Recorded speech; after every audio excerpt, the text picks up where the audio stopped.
साथियों नमस्कार। Second grade सामाजिक विज्ञान से तैयारी करने वाले सभी साथियों का आर के क्लासेस के इंचिया में स्वागत अभिनंदन। अध्याय 2 दर्शन शास्त्र कक्षा 11 भारतीय नीति शास्त्र। इससे पहले हम अध्याय 1 नीति शास्त्र का स्वरूप एवं क्षेत्र है वो पढ़ चुके हैं। वह वीडियो भी आप जरूर देखें जिसकी लिंक डिस्क्रिप्शन बॉक्स में दी गई है। तो शुरू करते हैं चैप्टर नंबर 2 भारतीय नीति शास्त्र। भारतीय विचारक बहुत प्राचीन काल से ही मनुष्य के आचरण और चरित्र से संबंधित मूल प्रश्नों पर चिंतन करते रहे। वेदों और उपनिषदों को भारतीय धर्म दर्शन और नीति शास्त्र का मूल उद्गम माना है। वेदों और उपनिषदों को भारतीय धर्म दर्शन और नीति शास्त्र का मूल उद्गम माना गया है। कर्मवाद, पुनर्जन्म और आत्मा की अमरता आदि नैतिक सिद्धांतों का उदय वैदिक युग में हो चुका था। यानी कर्मवाद, पुनर्जन्म और आत्मा की अमरता, ये जो नैतिक सिद्धांत है इनका उदय किस युग में हुआ? वैदिक युग में। वैदिक युग में लोग अपने जीवन को अधिकाधिक सुख और समृद्ध बनाने का प्रयत्न करते थे। इसी कारण वैदिक कालीन समाज में भौतिक ऐश्वर्य और सामाजिक सुख समृद्धि को महत्व देने वाले प्रवृत्ति मार्ग को प्रधानता दी जाती थी। उपनिषदकार आत्म त्याग या वैराग्य को ही आध्यात्मिक उन्नति का साधन मानते थे। उपनिषदकार थे वो आत्म त्याग या वैराग्य जो जीवन है उसको ही आध्यात्मिक उन्नति का साधन मानते थे। इसे ही निवृत्ति मार्ग कहा जाता है। आत्म त्याग या वैराग्य को ही आध्यात्मिक उन्नति का साधन मानते थे उपनिषदकार, और इसे ही क्या कहा जाता है? निवृत्ति मार्ग कहा जाता है। भारतीय नीति शास्त्र में नीति शास्त्र को परिभाषित करते हुए नीति मंजरी में कहा है, कर्तव्य और अकर्तव्य का बोध कराने वाला शास्त्र नीति शास्त्र है। नीति मंजरी में क्या कहा गया है? नीति शास्त्र को परिभाषित करते हुए कि कर्तव्य और अकर्तव्य को बोध कराने वाला शास्त्र है वह नीति शास्त्र है। उपनिषदों में नीति शास्त्र को श्रेय यानी शुभ को प्राप्त करने का साधन बताया गया है। मनुस्मृति में नीति शास्त्र को सदाचार का विवेचन करने वाला शास्त्र बताया गया। ये आपको याद रखना है। किसमें नीति शास्त्र को सदाचार का विवेचन करने वाला शास्त्र बताया गया है? तो वह है मनुस्मृति।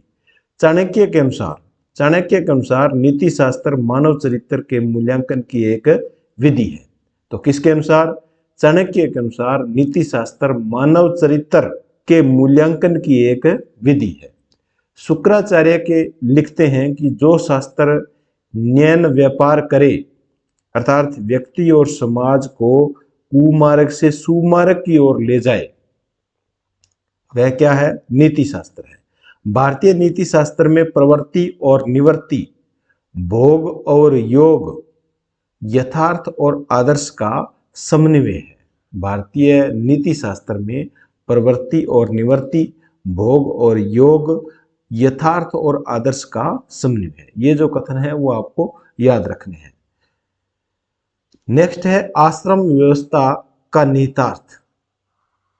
आश्रम व्यवस्था वर्तमान संदर्भ में विज्ञान द्वारा उपलब्ध प्रचुर सुख उपभोग के साधनों और जटिल सामाजिक व्यवस्था को देखते हुए कुछ विचारक आश्रम व्यवस्था को व्यक्तिक विकास हेतु निरर्थक मानते हैं।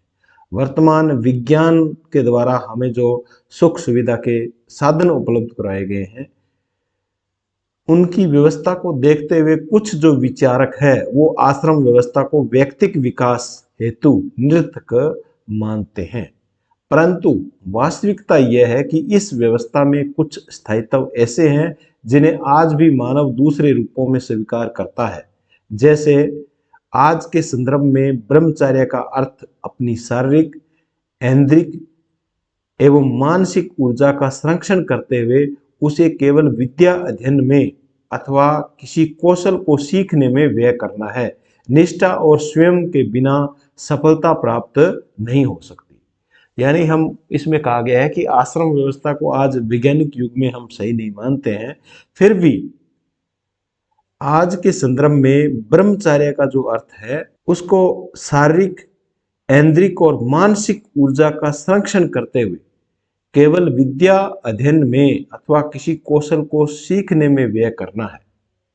ब्रह्मचर्य आज भी जरूरी है क्योंकि इससे शारीरिक, ऐन्द्रिक और मानसिक ऊर्जा का संरक्षण करते हुए हमें विद्या अध्ययन अथवा किसी कौशल को सीखने में ये मदद करता है ब्रह्मचर्य।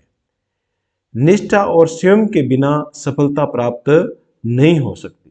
यदि हम ब्रह्मचर्य का पालन नहीं करेंगे तो हमारे अंदर निष्ठा नहीं होगी, स्वयं नहीं होगा और हमें सफलता प्राप्त नहीं होगी। मनुष्य की जैविक या प्राकृत आवश्यकता पूर्ति हेतु, मनुष्य की जैविक और प्राकृत जो आवश्यकता है उसकी पूर्ति हेतु गृहस्थ आश्रम की व्यवस्था की गई है। भारतीय नीतिज्ञ इन बातों को जानते थे, अतः उन्होंने स्वेच्छाचारिता के स्थान पर विवाह संस्कार को स्थापित किया। वानप्रस्थ आश्रम, लोक संग्रह, समाज सेवा, विश्व सेवा, आत्म सेवा का प्रस्थान। वानप्रस्थ आश्रम में लोक संग्रह, समाज सेवा करना, विश्व सेवा करना, आत्म सेवा की ओर प्रस्थान करना, ये वानप्रस्थ आश्रम। वानप्रस्थी निरप्रय होकर अध्यात्म पथ पर अग्रसर होता है। फिर है संन्यास। संन्यास मात्र आत्मा में रमण करना है। वह लोक कल्याण से विमुख नहीं होता और ज्ञात का वितरण करता है।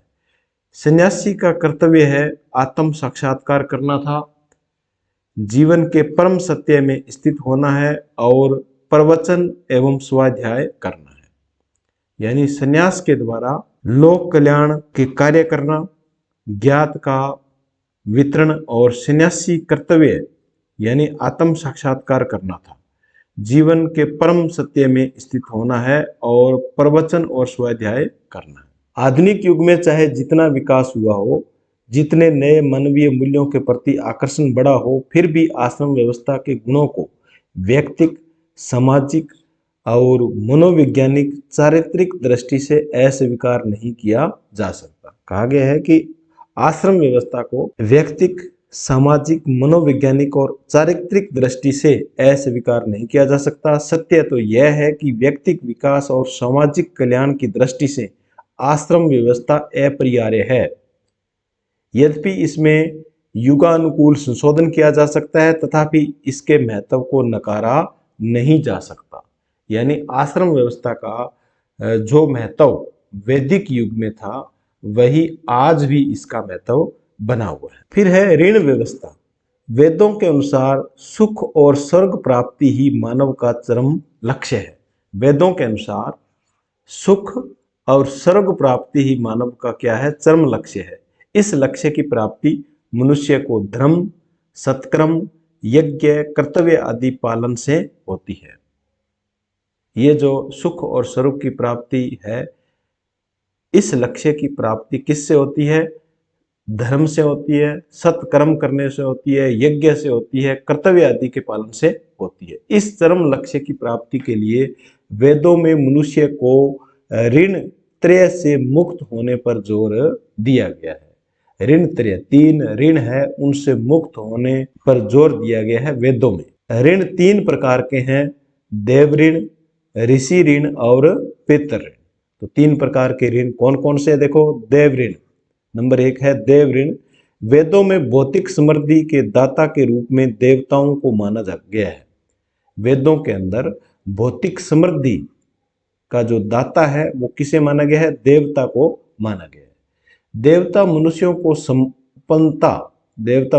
संपन्नता प्रदान करते हैं, मनुष्यों की सुरक्षा करते हैं। अब ये याद रखना है, देखो कौन संपन्नता और सुरक्षा प्रदान करते हैं? देवता। अतः देवताओं का मनुष्य के ऊपर ऋण होता है।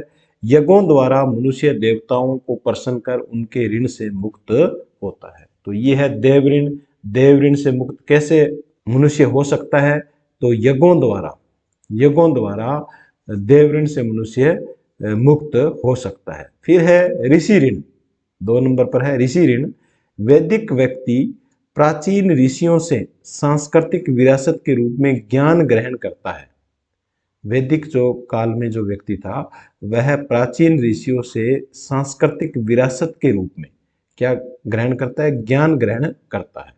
व्यक्ति अपने बाद आने वाली पीढ़ी को गुरु शिष्य परंपरा में आने वाले वैचारिक ज्ञान संपदा को स्थानांतरित करता है। व्यक्ति है वो आने वाली पीढ़ी को गुरु शिष्य परंपरा के द्वारा ज्ञान है वो स्थानांतरित करता रहता है। इस प्रकार वह ऋषि ऋण से ऊ ऋण होने का प्रयास करता है। नेक्स्ट है पितृ ऋण, यानी मनुष्य ने जो ज्ञान प्राप्त किया उसको अपने शिष्य को ज्ञान वितरित किया तो वह क्या होगा? ऋषि ऋण। व्यक्ति पर बुजुर्गों और पितृगणों का ऋण होता है। जो भी व्यक्ति है, कोई भी व्यक्ति है, उस पर उसके बुजुर्गों का या उसके पिता का ऋण होता है। गृहस्थ जीवन में प्रवेश करके संतानों उत्पत्ति करना और संतति श्रृंखला की कड़ी को आगे बढ़ाना, संतान उत्पत्ति करने की जो कड़ी है, वंश परंपरा है, उसको आगे बढ़ाना। वैदिक व्यक्ति देव ऋण द्वारा देवताओं के प्रति कृतज्ञता ज्ञापित करता है। वैदिक जो व्यक्ति है वो देव ऋण द्वारा देवताओं के प्रति कृतज्ञता ज्ञापित करता है और ऋषि तथा पितर ऋण द्वारा समाज के प्रति अपने कर्तव्यों और दायित्वों का निर्वाह करता है। देखो, देव ऋण के द्वारा तो वह देवताओं के प्रति कृतज्ञता व्यक्त करता है और ऋषि और पितर ऋण के द्वारा वह समाज के प्रति कर्तव्यों और दायित्वों का निर्वाह करता है। तो ये कथन है वो याद रखने, आपको प्रश्न यहाँ से पूछे जा सकते हैं। नेक्स्ट है पुरुषार्थ चतुष्टय, 4 प्रकार के जो पुरुषार्थ है उनके बारे में। पुरुषार्थ 2 शब्दों के मेल से बना है। पुरुषार्थ है वो 2 शब्दों के मेल से बना है। पुरुष यानी आत्मा और अर्थ है लक्ष्य। पुरुषार्थ यानी पुरुष और अर्थ, पुरुष का अर्थ है आत्मा और अर्थ का मतलब है लक्ष्य। पुरुषार्थ वह है जो व्यक्ति के जीवन की लक्ष्य पूर्ति के लिए आवश्यक और लाभदायक हो। पुरुषार्थ क्या है? पुरुषार्थ वह है जो व्यक्ति के जीवन की लक्ष्य की पूर्ति करने के लिए आवश्यक और लाभदायक हो, वह क्या है? पुरुषार्थ है। व्यक्ति के कर्मों के लक्ष्य को ही पुरुषार्थ कहा जाता है। व्यक्ति के जो कर्म है उनके लक्ष्य को ही क्या कहा जाता है? पुरुषार्थ कहा जाता है। जिनके लिए मनुष्य की चेष्टाएं होती है वे ही उसके पुरुषार्थ है। भारतीय विचारकों ने मनुष्य के यहलोक और परलोक हेतु 4 आदर्श साध्य या प्रधान लक्ष्य बताए हैं। भारतीय विचारकों ने यहलोक और परलोक में 4 आदर्श साध्य या प्रधान लक्ष्य बताए हैं। इन्हीं से प्रेरित होकर मनुष्य के सभी व्यापार होते हैं। ये 4 पुरुषार्थ है धर्म, अर्थ, काम और मोक्ष।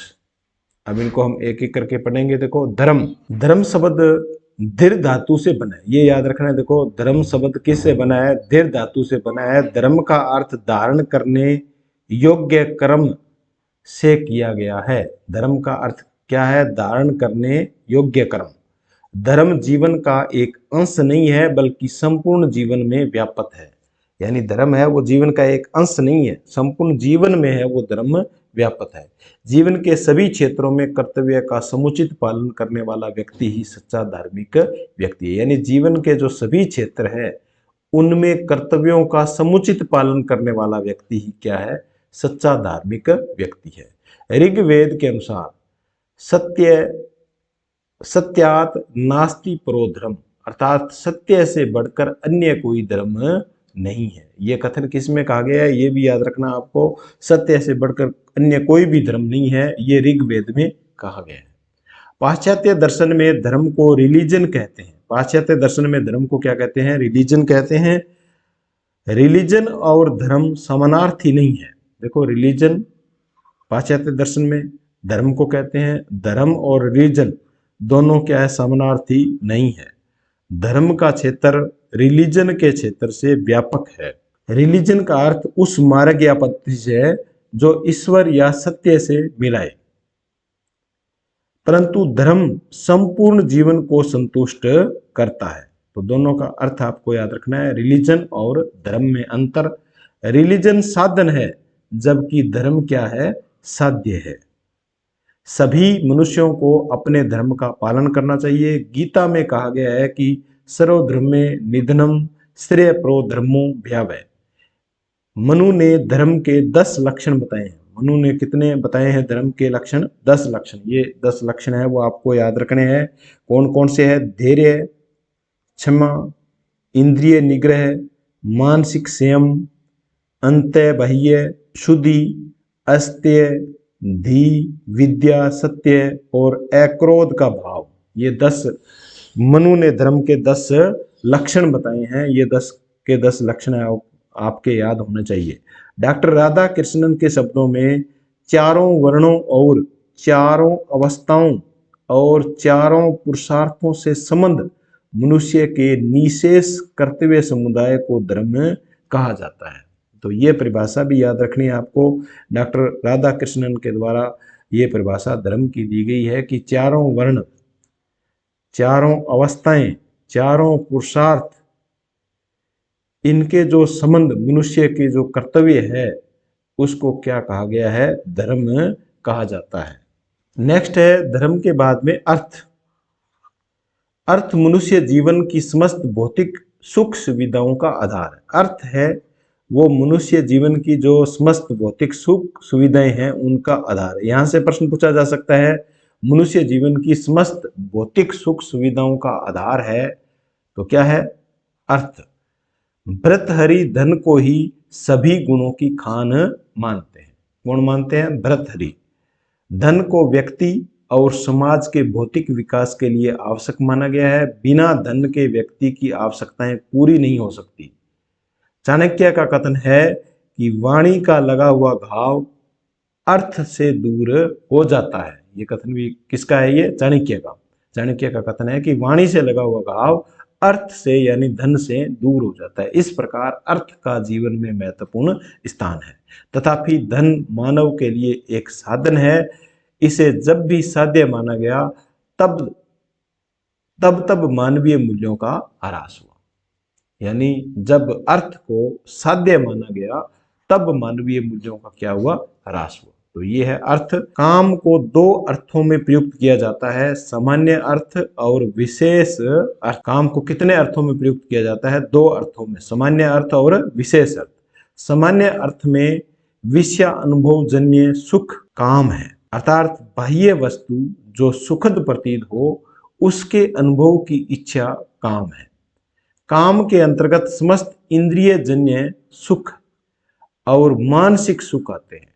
काम के अंदर क्या आते हैं? इंद्रिय जन सुख और मानसिक सुख है वो काम के अंतर्गत आते हैं। विशेष अर्थ में काम का अर्थ इंद्रिय जन सुख है। विशेष अर्थ में काम का अर्थ क्या है? इंद्रिय जन सुख। हिंदू दर्शन में काम को बृहद अर्थ में किया जाता है। यहाँ इंद्रियों के दमन की बात नहीं की गई है, अपितु इंद्रिय नियंत्रण रखते हुए उन्हें तृप्त करना आवश्यक समझा जाता है। काम को संतुलित बनाए रखने के लिए धर्म का बोध परम आवश्यक है। हिंदू धर्म व्यक्ति की वासनाओं और इच्छाओं को नियंत्रित रूप से तृप्त करने का आदेश देता है। राजा जनक इसके ज्वलंत उदाहरण है। वे संसार में रहते हुए संसारिकता से ऊपर थे। जिस प्रकार कमल जल में रहकर भी उससे अलग रहता है, उसी प्रकार काम तृप्ति में हमें अपने विवेक को भूलना नहीं चाहिए। तो काम का मतलब है इंद्रिय नियंत्रण रख करके अपनी जो तृप्त करना, इंद्रिय नियंत्रण रखते हुए काम वासनाओं को तृप्त करना। नेक्स्ट है मोक्ष। चौथा और अंतिम पुरुषार्थ कौन सा है? मोक्ष है। आत्मा को अपनी समस्त स्वाभाविक शक्तियों से संपन्न होने की स्थिति है। अज्ञान के कारण आत्मा बंधन में पड़ जाती है। किसके कारण? अज्ञान के कारण आत्मा बंधन में पड़ जाती है। तो आत्मा का बंधन में पड़ने का कारण क्या है? अज्ञानता है। इस बंधन से छूटकर आत्मा को अपने स्वरूप का वास्तविक ज्ञान प्राप्त करना ही मोक्ष है। अज्ञानता के कारण बंधन में पड़ जाती है और इस बंधन से छूटना और आत्मा को अपने स्वरूप का वास्तविक ज्ञान प्राप्त करना ही क्या है? मोक्ष है। मोक्ष का सामान्य अर्थ, मोक्ष एक ऐसी अवस्था है जहां दुखों का पूर्ण अभाव रहता है। मोक्ष एक ऐसी अवस्था है वहां दुख नहीं होते हैं। कुछ लोगों ने इस अवस्था को केवल दुख रहित अवस्था कहा है। देखो मोक्ष को क्या कहा गया है, कुछ लोगों ने इसको दुख रहित अवस्था कहा है, किंतु कुछ अन्य विचारकों के अनुसार इस अवस्था को विशुद्ध आनंद प्राप्ति की अवस्था कहा गया है। हिंदू विचारक विश्व में दुख, पीड़ा, अपार कष्ट देखकर तिलमिला जाते हैं। ये व्यक्ति को बंधनग्रस्त पाते हैं। बंधन दुख का मूल कारण है और अज्ञान के कारण व्यक्ति बंधनग्रस्त होता है। दुख, देखो दुख का मूल कारण क्या है, बंधन। और बंधन में कैसे फंसता है आदमी, जब वह अज्ञान रहता है, यानी अज्ञानता के कारण वह बंधन में फंस जाता है, ग्रसित हो जाता है। अज्ञान के नाश से ही व्यक्ति के दुख दूर हो सकते हैं तथा मोक्ष की प्राप्ति संभव होती है। इस प्रकार मोक्ष प्राप्ति होने पर व्यक्ति जन्म मरण के चक्कर से मुक्त हो जाता है और उसे किसी प्रकार का कष्ट नहीं रहता। नेक्स्ट है पुरुषार्थों की सार्थकता। जो पुरुषार्थ है उनकी सार्थकता। हिंदू चिंतन मानव जीवन को सरिता मानता है। हिंदू चिंतन है वो मानव जीवन को क्या मानता है, एक सरिता या नदी मानता है। सरिता में अर्थ और काम रूपी जल प्रवाहित होता है। सरिता में अर्थ और काम रूपी जल प्रवाहित होता है। इस अर्थ और काम के प्रवाह को धर्म और मोक्ष के दो किनारों से संतुलित किया गया है। अर्थात काम और अर्थ का उपयोग धर्म के बिना निंदनीय माना गया है। ये लाइन याद रखनी है आपको, काम और अर्थ का जो उपयोग है, काम और अर्थ का उपयोग धर्म के बिना क्या माना गया है, निंदनीय माना गया है। अर्थ और काम तभी तक पुरुषार्थ है जब तक धर्म की नींव पर इनकी इमारत खड़ी है।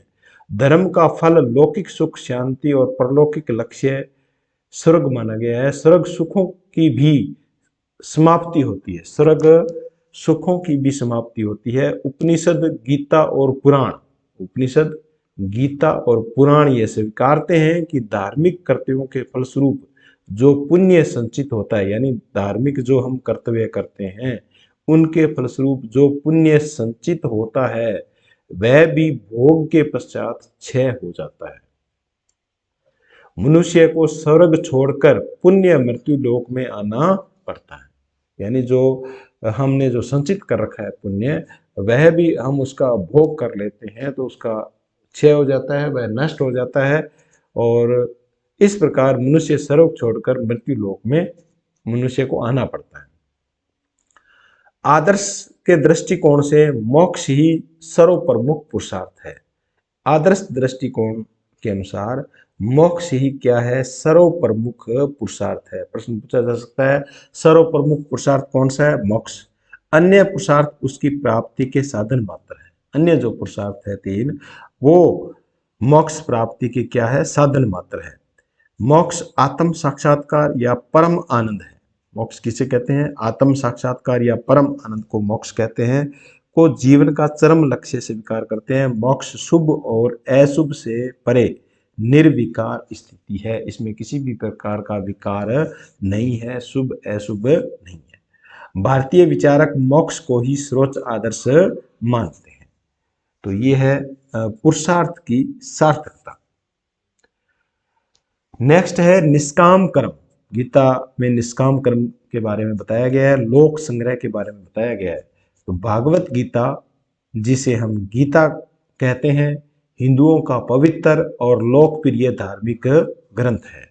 विश्व साहित्य में ऐसा ग्रंथ मिलना दुर्लभ है। गीता में समस्त भारतीय दर्शन का सार तत्व निहित है, यानी गीता में समस्त जो भारतीय दर्शन है उसका सार तत्व निहित है। वर्तमान युग में गीता का अत्यधिक महत्व है क्योंकि आज मानव के सामने अनेक समस्याएं हैं जिनका निराकरण गीता के अध्ययन से प्राप्त हो सकता है। तो वर्तमान युग में अत्यधिक महत्व का ग्रंथ कौन सा है, गीता है। श्री अरविंद, गांधी जी तथा लोकमान्य तिलक, तीनों के नाम याद रखने हैं। श्री अरविंद, गांधी जी और लोकमान्य तिलक का मानना है कि गीता में निष्काम कर्म को ही सर्वाधिक महत्व दिया गया है। गीता में योग शब्द का उपयोग आत्मा का परमात्मा से मिलन के अर्थ में किया गया है। ये लाइन याद रखनी है। देखो गीता में योग शब्द का जो प्रयोग है वो आत्मा का परमात्मा से मिलन के अर्थ में किया गया है। मानव मन के 3 अंगों, मानव मन के कितने अंगों? 3 अंगों के अनुरूप गीता में ज्ञान योग, भक्ति योग, कर्म योग का समन्वय हुआ है। मानव मन के जो 3 अंग है, ज्ञान योग, भक्ति योग, कर्म योग, इसका समन्वय हुआ है किसमें? गीता में। गीता में ज्ञान, कर्म और भक्ति को मोक्ष का मार्ग कहा गया है। कर्म का अर्थ आचरण है। उचित कर्म से ईश्वर को अपनाया जा सकता है। गीता में श्री कृष्ण ने अर्जुन के माध्यम से प्रत्येक मनुष्य को फल की आसक्ति का त्याग कर, ये लाइन याद रखनी है, प्रत्येक मनुष्य को फल की आसक्ति का त्याग करके दृढ़तापूर्वक कर्तव्य पालन करने की शिक्षा दी है।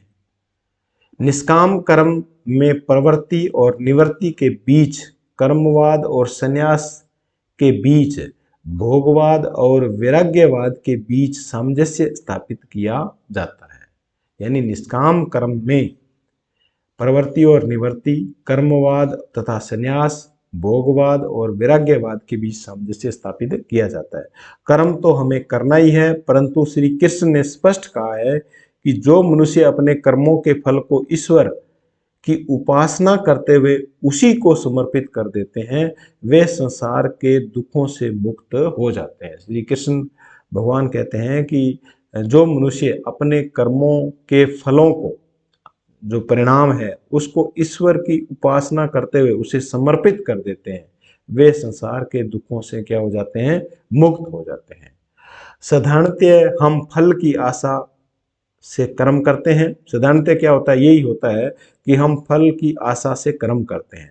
सांसारिक विषयों के प्रति हमारा राग द्वेष रहने से व्यक्ति जन्म मरण के चक्कर में पड़ जाता है। सांसारिक जो विषय है उसके प्रति हमारे राग द्वेष होने के कारण हम जन्म मरण के चक्कर में पड़ जाते हैं।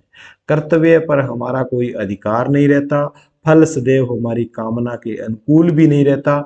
अतः हमें कर्तव्य की भावना से कर्म करना चाहिए, कर्म फल की कामना से नहीं करना चाहिए। यानी गीता में कहा गया है कि हमें कर्तव्य की भावना से कर्म करना चाहिए, न कि कर्म फल की कामना से। निष्काम कर्म का अर्थ साधारणतः बिना कामना के कर्म करना से लिया जाता है। निष्काम कर्म का अर्थ का मतलब है बिना कामना के कर्म करना, क्योंकि कामनाओं से प्रेरित होकर कर्म करने से, फल की आशा रखकर कर्म करने से व्यक्ति बंधन में फंसता है, किंतु निष्काम कर्म करने से मोक्ष मिलता है। क्योंकि निष्काम कर्म योगी कर्तव्य और कर्तव्य के लिए करता है अथवा कर्तव्य ईश्वर के लिए करता है। स्पष्ट है कि यहाँ कर्म का उद्देश्य तो है, किंतु फल के प्रति आसक्ति नहीं है। गीता के अनुसार आत्मा स्वभावतः कर्ता नहीं है। अज्ञानवश वह अपने को कर्म करने वाला समझ लेती है। संसारिक बंधन से मुक्त होने का उपाय यह है कि व्यक्ति ईश्वर को विश्व का संचालक मानते हुए कर्म करता रहे। ऐसा निष्काम कर्म योगी संसार में रहते हुए संसारिकता से परे रहता है। जैसे कमल का पत्ता जल में रहकर भी जल से बाहर रहता है। अपने समस्त कर्मों और उनके परिणामों को ईश्वर में अर्पित कर आशा रहित ममता रहित होकर अनासक्ति भाव से कर्म करना ही निष्काम कर्म है। अनासक्त भाव से कर्म का आचरण करने से व्यक्ति परमात्मा को प्राप्त करता है। कर्म में आसक्त हुआ अज्ञानी जैसे कर्म करता है, वैसे ही अनासक्त हुआ ज्ञानी भी लोक संग्रह को चाहता हुआ कर्म करे। आत्म लाभ या ईश्वर लाभ की दृष्टि से ही हुआ कर्म कर्म है। यानी आत्म लाभ या ईश्वर लाभ की दृष्टि से जो कर्म हुआ है वही कर्म है। इसी में लोक संग्रह की भावना आ जाती है, क्योंकि वह ईश्वर का ही कार्य है। अन्य इच्छा से किया गया कर्म सच्चा कार्य नहीं है। गीता के अनुसार व्यक्ति को अपनी स्वार्थ प्रधान इच्छाओं का दमन करना चाहिए। गीता क्या कहती है कि व्यक्ति को अपनी स्वार्थ प्रधान जो इच्छाएं हैं उनका क्या करना चाहिए? दमन करना चाहिए। समस्त अहम प्रधान इच्छाओं को ईश्वर की ओर उन्मुख कर मानवता की सेवा में लगा देना चाहिए। गीता समस्त प्राणियों के प्रति सद इच्छा, दुखियों के प्रति सहानुभूति, सबके लिए सद्व्यवहार, दया, अपराधियों के लिए क्षमा, सौम्यता, नम्रता, संतोष, निर्भयता के भाव को धारण करने, आत्म त्याग के प्रयोग का निषेध नहीं करती है। पत्नी, पुत्र एवं परिवार के संकुचित प्रेम से ऊपर उठना चाहिए। सर्वभूत हित तथा लोक संग्रह हमारे कर्म के प्रयोजन होने चाहिए। स्वार्थ को नष्ट कर देना चाहिए, जो स्वार्थ है उसको नष्ट कर देना चाहिए। स्वार्थ रहित मानवता का विकास करना चाहिए। गीता अहम प्रधान इच्छाओं के देवीकरण द्वारा परमार्थ मूलक इच्छाओं में परिवर्तित करने के पक्ष में है। श्री कृष्ण ने इंद्रियों तथा मन पर पूर्ण नियंत्रण रखने वाले स्थित प्रज्ञ मनुष्य को निष्काम कर्म योग के योग्य माना है। जो मन पर पूर्ण नियंत्रण कर लेता है, इंद्रियों पर नियंत्रण कर लेता है, उस मनुष्य को निष्काम कर्म योग के योग्य माना है। किसने? श्री कृष्ण ने। क्योंकि ऐसे स्थित प्रज्ञ मनुष्य की संयमित और स्थिर बुद्धि को निष्काम कर्म योग पालन के लिए आवश्यक माना है। वासनाओं, इच्छाओं, लाभ हानि, सुख दुख, जय पराजय में समत्व भाव रखती है। निष्काम कर्म योगी को सब धर्म का पालन करना चाहिए। निष्काम जो कर्म योगी है उसको सब धर्म का पालन करना चाहिए। सब धर्म से तात्पर्य है प्रत्येक मनुष्य के अंदर स्वाभाविक गुण क्षमताओं से है। सब धर्म का मतलब है प्रत्येक मनुष्य के अंदर जो स्वाभाविक गुण है, क्षमताएं हैं, उसका पालन करना चाहिए। श्री कृष्ण कहते हैं कि चारों वर्णों की दृष्टि, चारों वर्णों की सृष्टि मैंने गुण और कर्म के, ये याद रखना आपको, गुण और, कृष्ण ने चारों वर्णों में किसे माना है? गुण और कर्म के आधार पर की है। कृष्ण ने चारों वर्णों की जो सृष्टि है वो गुण और कर्म के आधार पर की है। वर्ण धर्म का पालन करना चाहिए। कृष्ण जी कहते हैं कि वर्ण धर्म का पालन करना चाहिए। यदि किसी मनुष्य के अंदर मानसिक कार्य करने की क्षमता है तो उसे शारीरिक कार्य की क्षमता न होने पर शारीरिक कार्य नहीं करना चाहिए, क्योंकि उसे उसमें सफलता नहीं मिलेगी। यानी यदि कोई व्यक्ति मानसिक कार्य कर सकता है, शारीरिक कार्य नहीं कर सकता है, तो उसको शारीरिक कार्य नहीं करना चाहिए, क्योंकि अगर वो करेगा तो उसे सफलता नहीं मिलेगी। जिसके अंदर जो क्षमता व गुण है उसी कार्य को उसे करना चाहिए। इसी से कहा गया है कि सब धर्म निधन श्रेय परम धर्म भयावह। गांधी दर्शन। महात्मा गांधी का जन्म 2 अक्टूबर 1869 को पोरबंदर में हुआ। रूढ़िवादी परिवार होते हुए भी मोहनदास करमचंद गांधी को आधुनिक शिक्षा उपलब्ध हुई। उनका पालन पोषण जैसे वातावरण में हुआ, उसके परिणाम स्वरूप वे धार्मिक नैतिक परंपराओं को जानने के साथ साथ आधुनिकता के प्रति भी जागरूक हो पाए। अफ्रीका वास के दौरान अनैतिक और रंग भेद पर आधारित नियमों के विरुद्ध शांतिपूर्ण प्रतिवाद है उन्होंने किया। यानी अनैतिक और रंग भेद के जो नियम वहां चलते थे उनके विरुद्ध शांतिपूर्ण उन्होंने प्रतिक्रिया की, प्रतिवाद किया। गांधी जी के विचार पर हिंदू परंपरा की गहरी छाप थी। किसकी छाप थी? हिंदू परंपरा की। टॉल्स्टॉय ने ईसाई शिक्षा को जिस प्रकार प्रतिष्ठित किया उसका प्रभाव महात्मा गांधी के विचारों पर पड़ा। तो ईसाई शिक्षा का भी महात्मा गांधी पर प्रभाव पड़ा, हिंदू परंपरा का भी प्रभाव पड़ा। ईसा की कुछ शिक्षाओं को उन्होंने महत्वपूर्ण स्थान दिया। गांधी जी ने इस्लाम और ज़ोरास्ट्रियन धर्मों का भी अध्ययन किया, तो इनका भी गांधी जी पर प्रभाव हुआ, इस्लाम और ज़ोरास्ट्रियन धर्मों का। इन सब प्रभावों के साथ अपनी मौलिकता और नवीनता के आधार पर नैतिक, धार्मिक, सामाजिक, राजनीतिक सामान्य समस्याओं सभी क्षेत्रों में गांधी जी ने अपने प्रयोग प्रारंभ किए। गांधी जी ने स्वदेशी स्वराज और स्वरोदय, ये याद रखना है, स्वदेशी स्वराज और स्वरोदय को ईश्वर प्राप्ति के सोपान माने। गांधी जी ने ईश्वर प्राप्ति के सोपान क्या माने? स्वदेशी, स्वराज और स्वरोदय। स्वदेशी हमारे अंदर वह प्रेरणा है, स्वदेशी क्या है? हमारे अंदर वह प्रेरणा है जो कि हमें अधिक दूर को छोड़कर हमारे निकट चारों ओर की सेवाओं का प्रयोग करने को सीमित करती है। स्वदेशी क्या है? वो हमें दूर की वस्तुओं को छोड़कर हमारे चारों ओर जो सेवाएं हैं, वस्तुएं हैं, उनका प्रयोग करने के लिए हमें सीमित, पाबंद करती है। स्वदेशी के व्यवहार से व्यक्ति और समाज में आत्मनिर्भरता और स्वदेश प्रेम जागृत होता है। स्वदेशी का हम प्रयोग करेंगे तो व्यक्ति में समाज के प्रति आत्मनिर्भरता और स्वदेश प्रेम की भावना जागृत होगी। राजनीतिक स्वतंत्रता के लिए गांधी जी स्वराज शब्द का प्रयोग करते थे। स्वराज शब्द का जो प्रयोग किया वो किसके लिए किया? राजनीतिक स्वतंत्रता के लिए किया गया गांधी जी के द्वारा। स्वराज का अर्थ है अपना राज्य अपना शासन। स्वराज का अर्थ क्या है? अपना राज्य अपना शासन। वास्तविक स्वराज वही है जिनमें धनी तथा निर्धन दोनों की आवश्यकताएं सहज रूप से पूरी रहे। वही क्या है? वास्तविक स्वराज है। स्वराज का अर्थ है हर व्यक्ति के मन में स्वतंत्रता का भाव सजग रहे। सच्ची स्वतंत्रता भेदभाव से ऊपर उठ जाती है। जीवन का लक्ष्य आध्यात्मिक स्वतंत्रता की प्राप्ति, जिसमें मानव भेदभाव से ऊपर उठ प्रेम आनंद का जीवन जी पाता है। तो ये है स्वराज का अर्थ। नेक्स्ट है स्वरोदय। स्वरोदय, स्वरोदय का आदर्श राम राज्य का आदर्श है। स्वरोदय का अर्थ सभी को समुचित विकास है। स्वरोदय का अर्थ क्या है? सभी का समुचित विकास करना।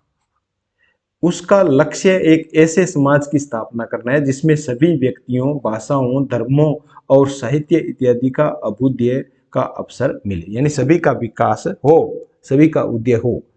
आदर्श राज्य वही है जहां सभी व्यक्तियों को समान अवसर और सुविधा मिलती रहे, जहां शुभता, शांति और आनंद का वास हो। वही क्या है? आदर्श राज्य है। सर्वोदय का विचार व्यापक और परमार्थक मूलक है। सर्वोदय का आधार प्रेम है। सर्वोदय का आधार क्या है? प्रेम है। इसमें यह विचार निहित है कि व्यक्ति परहित के लिए आत्म बलिदान भी कर सकता है। हर कर्म, योजना में सामाजिक और राजनीतिक योजना, क्रिया का एकमात्र लक्ष्य सबका शुभतव है। सर्वोदय विचार सबके मूल में एक रूपता को स्वीकारता है जो नैतिक आचरण का आधार बनती है। गांधी जी का कहना है कि चाहे इस प्रकार की एक रूपता की अनुभूति न हो, मगर इस आदर्श का महत्व इसी में है कि यह प्रेरणा स्रोत अवश्य बनता है। ग्रामीण गणतंत्र में ग्राम की धरती किसी व्यक्ति की नहीं, ग्राम की समझी जाएगी। यही बात वसुधैव कुटुंबकम के आदर्श में निहित है। गांधी जी का मानना है कि यद्यपि पूर्णतया अहिंसात्मक समाज की स्थापना सरल नहीं है। गांधी जी कहते हैं कि यद्यपि अहिंसात्मक समाज की स्थापना करना सरल नहीं है, तथापि सर्वोदय व्यवस्था में पुलिस, न्यायालय आदि का स्वरूप भिन्न होगा, जहां इन व्यवस्थाओं के अधिकारियों का उद्देश्य जन की सेवा, दोषी अपराधी का सुधार होगा। अपराधी को दंड देने से ही अपराध नहीं मिटता। प्रेम पूर्ण व्यवहार और उनके हृदय में सोए हुए शुभ तव को जगाकर अपराध कम किए जा सकते हैं। नेक्स्ट है एकादश व्रत, यानी गांधी जी के एकादश व्रत, 11 व्रत। गांधी जी ने अपने संपूर्ण नैतिक दर्शन का निर्माण योग दर्शन द्वारा बनाए गए 5 यमों, 5 यम कौन कौन से हैं गांधी जी के? देखिए, गांधी जी के 5 यम है अहिंसा, सत्य, असत्य, अपरिग्रह, ब्रह्मचर्य के आधार पर किया गया। इसके अतिरिक्त अभय, ऐशवाद को भी गांधी जी ने आवश्यक व्रतों के रूप में स्वीकार किया। गांधी जी ने उस समय की भारतीय राजनीतिक, सामाजिक और आर्थिक धार्मिक परिस्थितियों को दृष्टिगत रखते हुए शारीरिक श्रम, स्वदेशी, सर्वधर्म संभाव, अस्पृश्यता निवारण जैसे सिद्धांतों का गांधी जी ने प्रतिपादन किया। कुल मिलाकर ये एकादश व्रत गांधी जी के नैतिक दर्शन के आधारभूत सिद्धांत है। तो गांधी जी के 11 जो सिद्धांत है, व्रत है, वो गांधी जी के नैतिक दर्शन के आधारभूत सिद्धांत है। तो देखिए कौन कौन से है ये। नंबर 1 है अहिंसा। गांधी जी ने अहिंसा की बहुत ही व्यापक और संतुलित व्याख्या की है। उन्होंने अहिंसा के 2 अर्थ बताए हैं, निषेधात्मक और स्वीकारात्मक। निषेधात्मक अर्थ के अनुसार क्रोध, घृणा, ईर्ष्या, द्वेष, स्वार्थ से प्रेरित होकर किसी भी प्राणी को मन, वचन, कर्म द्वारा कष्ट न पहुंचाना ही क्या है? अहिंसा है। स्वीकारात्मक अर्थ में सभी प्राणियों के प्रति प्रेम, दया, सहानुभूति, सद्भाव रखना। अहिंसा का आधार मनुष्य का नैतिक और आध्यात्मिक बल है, उसकी व्यवस्था और दुर्बलता नहीं है। अहिंसक व्यक्ति अत्याचारी के प्रति किसी प्रकार की दुर्भावना नहीं रखता, अपितु अपनी इच्छा से कष्ट सहकर भी अन्याय और अत्याचार का विरोध करता है। यह उसके नैतिक और आध्यात्मिक बल का द्योतक है। अहिंसा केवल मानव जीवन का नहीं अपितु समस्त विश्व का नियम है। अहिंसा समस्त विश्व का नियम है, यही विश्व का अंतिम सत्य है। अर्थात सत्य और अहिंसा एक ही है। अहिंसा के भली भांति पालन के लिए ईश्वर में अटूट आस्था होना आवश्यक है। अतः हिंसा और अहिंसा का निर्णय मनुष्य के कर्म और उसके परिणाम के आधार पर नहीं अपितु कर्म के मूल में निहित उद्देश्य के आधार पर किया जा सकता है। गांधी जी ने स्वयं आजीवन कष्ट सहकर अहिंसात्मक उपायों द्वारा सभी प्रकार के अत्याचारों का दृढ़तापूर्वक विरोध किया और अन्य सभी लोगों को भी ऐसा करने की गांधी जी के द्वारा शिक्षा दी गई। तो ये है गांधी जी की अहिंसा। नेक्स्ट है सत्य। जो तथ्य जिस रूप में देखा, सुना, जाना, अनुभव किया गया, उसे कोई परिवर्तन या संशोधन के बिना उसी रूप में व्यक्त करना सत्य है। यानी जैसा देखा गया, सुना गया, उसमें कोई परिवर्तन नहीं होना, वही क्या है? सत्य है। सत्य पालन हेतु मनुष्य को कम बोलना चाहिए। अतिशयोक्ति, पक्षपात, तथ्यों को छिपाने या परिवर्तित करने का कभी भी प्रयत्न नहीं करना चाहिए, क्योंकि यह सत्य का उल्लंघन है। यदि कोई व्यक्ति पक्षपात करता है, सत्य नहीं बोलता है, तथ्यों को छिपाता है या उसमें परिवर्तित करता है, तो ये किसका उल्लंघन है? सत्य का। गांधी जी सत्य को भी बहुत व्यापक अर्थ में ग्रहण करते हैं और मानते हैं कि विचार, कर्म और वाणी द्वारा सत्य आचरण अनिवार्य है। विचार के द्वारा, हमारे कर्मों के द्वारा, वाणी के द्वारा भी हमें सत्य का आचरण करना चाहिए। उनका मानना है कि अपने दैनिक व्यवहार में दृढ़तापूर्वक सत्य के अनुसरण का आचरण करना चाहिए। इसी से सत्य की वास्तविक साधना संभव है। यदि मनुष्य अपने व्यवहारिक जीवन में सत्य का दृढ़तापूर्वक पालन करे तो इस समस्या का समाधान स्वतः प्राप्त हो जाएगा। किसी कठिन अवसर पर वास्तव में उसका क्या कर्तव्य है, उसका संपूर्ण जीवन इसका साक्षी है। असत्य। गांधी जी ने इसे भी बहुत व्यापक अर्थ में ग्रहण किया है। शारीरिक, मानसिक और वैचारिक सभी प्रकार की चोरी से सदा दूर रहना ही असत्य है। किस प्रकार की चोरी है? देखो, शारीरिक, मानसिक और वैचारिक। जानबूझकर किसी को कोई वस्तु या धन संपत्ति चुराना शारीरिक चोरी है। किसी वस्तु से प्राप्त करने की इच्छा करना, किसी वस्तु को चोरी से प्राप्त करने की इच्छा करना, उसके लिए ललचाते रहना मानसिक चोरी है।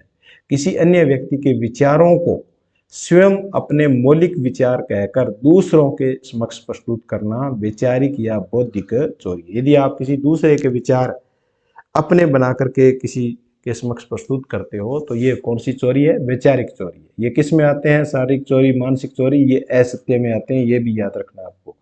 अपरिग्रह। अपरिग्रह के अनुसार आचरण करने का अर्थ है निरंतर श्रम करते हुए समाज से उतना ही ग्रहण करें जितना उसके जीवन के लिए अनिवार्य है। से सब कुछ उसे समाज के कल्याण के लिए समर्पित कर देना चाहिए। अपनी अनिवार्य आवश्यकता से अधिक किसी भी वस्तु को ग्रहण करके उसे भविष्य के लिए संचित करना अपरिग्रह का उल्लंघन है। अपरिग्रह के पालन हेतु मनुष्य को अपनी आवश्यकताएं सीमित करनी चाहिए। अपरिग्रह के अनुसार आचरण करने से ही समाज में व्यापक आर्थिक विषमता का अंत होगा। ये देखो, बहुत ही अच्छी बात कही गई है। जब हम अपरिग्रह यानी इकट्ठा करना, संग्रह करना छोड़ देंगे, तब समाज में जो व्यापक आर्थिक विषमताएं हैं उनका अंत होगा। मनुष्य का जीवन अधिक शांतिपूर्ण और सुखमय होगा। नेक्स्ट है ब्रह्मचर्य। मन, वचन, कर्म से सभी समयों में तथा सभी स्थानों पर अपनी समस्त इंद्रियों का पूर्ण संयम अथवा नियंत्रण ही क्या है? ब्रह्मचर्य है। किससे? मन, वचन और कर्म से सभी समय, सभी स्थानों पर अपनी समस्त इंद्रियों का पूर्ण संयम और नियंत्रण ही क्या है? ब्रह्मचर्य है। ब्रह्मचर्य के पूर्ण रूपेण पालन हेतु व्यक्ति को अपनी सभी इंद्रियों को संयमित और नियंत्रित करना होगा। ब्रह्मचर्य का पालन करने के लिए मनुष्य को तामसिक भोजन इत्यादि से यथासंभव दूर रहने का प्रयत्न करना चाहिए। इसके अतिरिक्त वासनात्मक विचारों का परित्याग, जो वासनात्मक विचार है उसका परित्याग करना चाहिए। अपने मन में केवल पवित्र विचार का विकास करना चाहिए। ईश्वर की उपासना, स्वाध्याय करना चाहिए। सामाजिक हित के कार्य में निरंतर व्यस्त रहना चाहिए। ये ब्रह्मचर्य का निष्ठापूर्वक पालन इससे सुगम होगा। फिर है अभय। अहिंसा पालन की अनिवार्यता, निर्भयता, अभय के अंतर्गत भूख, प्यास, शारीरिक आघात, आक्रोशात्मक व्यवहार, दुर्वचन, मृत्यु के भय से भी ऊपर उठना आता है। वह मानवीय जीवन का सद्गुण है जिसे विकसित करना हमारा नैतिक कर्तव्य है। यानी इन सब से ऊपर उठना ही क्या है? अभय। अस्वाद, सामान्यतः मनुष्य के भोजन के ढंग स्वाद पर आग्रहित होते हैं। स्वादिष्ट भोजन का लोभ गरिष्ठ और तामसी भोजन के लिए प्रेरित करता है। ऐसे भोजन से लोलुपता और इंद्रियों की उत्तेजना प्रबल होती है। इसलिए गांधी जी संतुलित आहार की अनुशंसा करते हैं जो स्वास्थ्यवर्धक हो, इंद्रियों को उत्तेजित न करे। अतः इंद्रियां अनुशासन हेतु भोजन के ढंग को नियंत्रित करना अनिवार्य है। यानी इंद्रियों को संतुलित करने के लिए हमें हमारा जो भोजन है उसको नियंत्रित करना अनिवार्य है। फिर है स्वधर्म समभाव। गांधी जी कहते हैं कि सभी धर्म यथार्थ है, सत्य है। सभी धर्म उन्हें उतने ही प्रिय है जितना हिंदू धर्म। हर धर्म अपने धर्मावलंबी का एक श्रेष्ठ मानव बनाने की क्षमता रखता है। गांधी जी प्रार्थना करते हैं कि ईश्वर हर व्यक्ति को आत्मोत्थान के लिए शक्ति और प्रकाश दे ताकि एक हिंदू श्रेष्ठतर हिंदू बन सके, मुसलमान श्रेष्ठतर मुसलमान बन सके, क्रिश्चियन श्रेष्ठतर क्रिश्चियन बन सके। धर्मों का वास्तविक लक्ष्य मनुष्य को श्रेष्ठ मानव बनाना है। धर्मों का वास्तविक लक्ष्य क्या है? मनुष्य को श्रेष्ठ मानव बनाना है। नेक्स्ट है स्वदेशी। स्वदेशी का शाब्दिक अर्थ है अपने देश का। स्वदेशी विचार का प्रयोग गांधी जी जीवन के हर पक्ष में, किस पक्ष में? सामाजिक, राजनीतिक और आर्थिक पक्ष में करते हैं। स्वदेशी सिद्धांत स्वदेशी उद्योग, गृह उद्योग की सुरक्षा की बात करता है, किंतु स्वदेशी का विचार विदेशी के विरोध पर आधारित नहीं है। स्वदेशी का मतलब ये नहीं विदेशी का हम विरोध करें, अपितु वह तो दोनों के सह अस्तित्व को स्वीकारता है। परंतु जब विदेशी